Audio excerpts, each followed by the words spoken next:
I would say for the last 45 years, we've told, psychologists have been certainly to blame for this, at least in part, they could be. And I think that's part of the great message of the West, is that that's the ethical requirement of individual being in the proper sense, is to constantly note that you're not what you could be, to take responsibility for that, and to commit yourself, like body and soul, to the attainment of that ideal.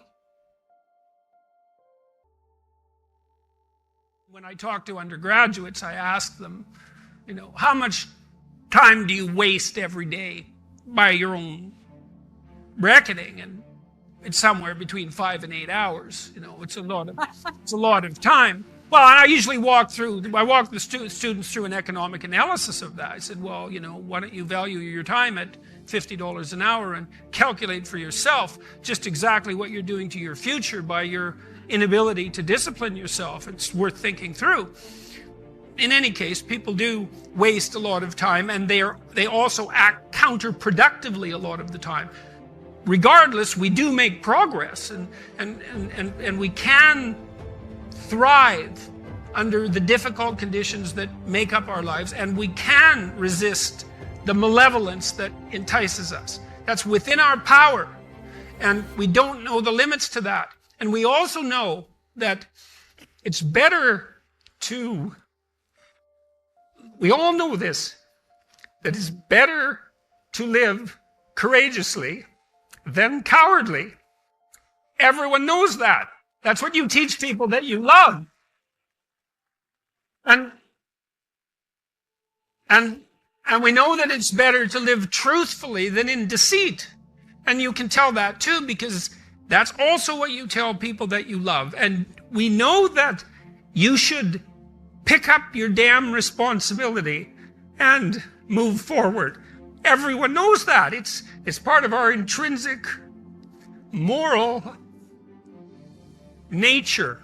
And that nature is there. And it's not difficult to communicate to people about this. Like, everyone knows that you wake up at 3 a.m. when you've let your life go off the rails, and that you berate yourself for your uselessness and your cruelty and your failure to take the opportunities that are in front of you. And if you were the master in your own house, in some sense, the captain of your own destiny, if there was no intrinsic nature, well, that would never happen. You'd just let yourself off the hook. There'd be no voice of conscience tormenting you. But no one escapes from that. And what that indicates, to me, is that, at least psychologically, we live in a universe that's characterized by a moral dimension. And we understand that well. And that moral failings have consequences. And that they're not trivial. They destroy you. They destroy your family. They destroy your community. And you can tell people that. And they listen because they know.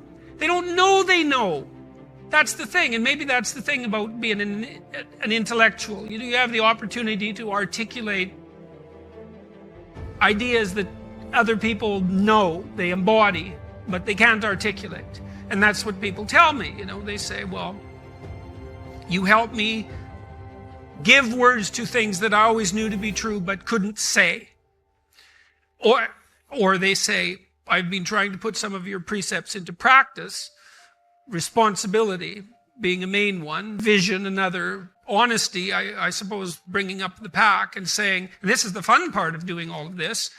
Fun is a weak word. That it's the remarkable part of doing all this. I mean, I have people tell me constantly wherever I go.